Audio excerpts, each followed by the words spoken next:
Welcome to the World News on Myanmar International. I'm George, and here's the news. Guatemala's Pacaya volcano erupted on Thursday, 27 May, spewing black thick ash and coating the streets in a layer of gritty black sand. A television reporter died from head wounds after being struck by falling lava rocks while covering the story from the slopes of the volcano.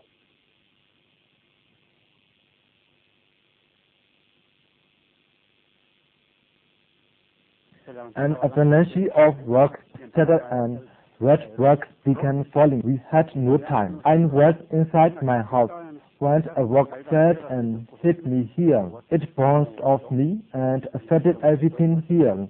But thank God we are okay. Meanwhile, all flights out of Guatemala City were cancelled due to volcanic sand on the runways. The Pacaya volcano has been continuously active since the 1960s, but had not showered rocks and ashes since 1998.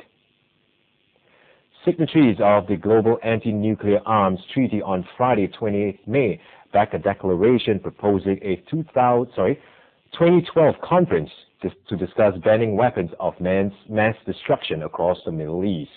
The creation of such a nuclear-free zone could ultimately force Israel to sign the Nuclear Non-Proliferation Treaty and abandon any nuclear weapons it has. The declaration was adopted by all 189 parties to the treaty, including the United States, after a month-long meeting in New York.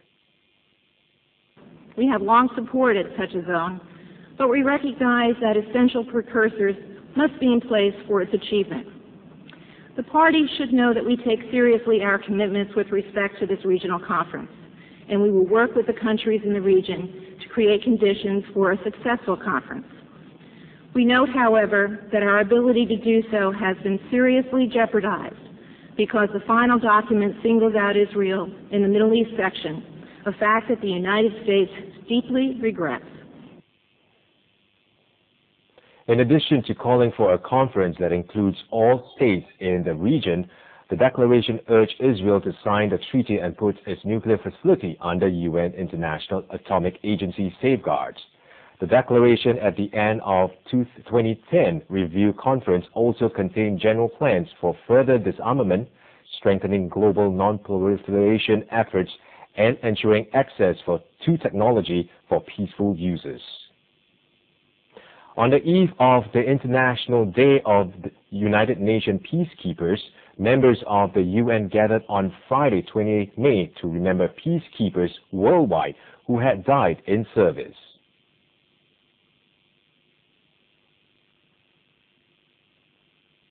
This year's observance is even more poignant than most. 121 peacekeepers lost their lives in 2009, one of the highest tolls ever. And on one day, this January, 101 members of the United Nations family from 29 countries were killed when Haiti was struck by an earthquake. 96 of them were peacekeepers. It was the biggest single loss of life in the history of the United Nations peacekeeping. We will never forget the pain and sorrow of January 12, 2010. The UN has some 120,000 peacekeepers in service in 15 nations around the world, and so far they have served in up to 64 operations worldwide. International Day of United Nations Peacekeepers is observed on May 29th.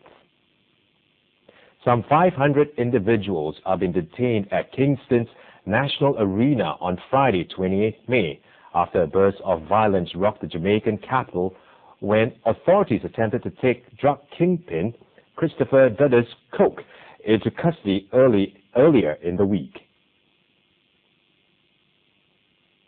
Well, first of all, I think it's unfortunate that in a recession, when we just signed off on an agreement with IMF, we have to be consuming our energies on this, but however, law and order have to be maintained.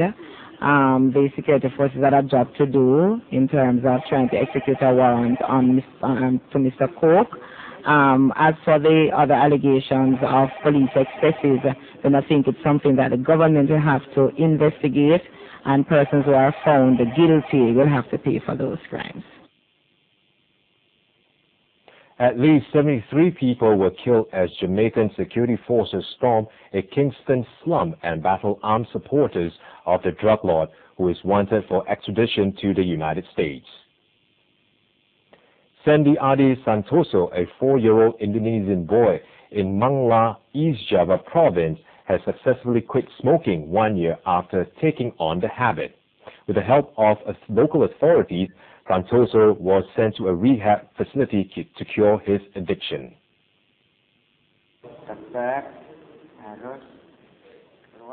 The doctor in the hospital gave us advice to get out and move away from bad environment influences. Secondly, we should get him all the time, and that we should let the hospital monitor his condition to eliminate his smoking habit. After nearly 4 months of treatment, Santoso showed significant improvement.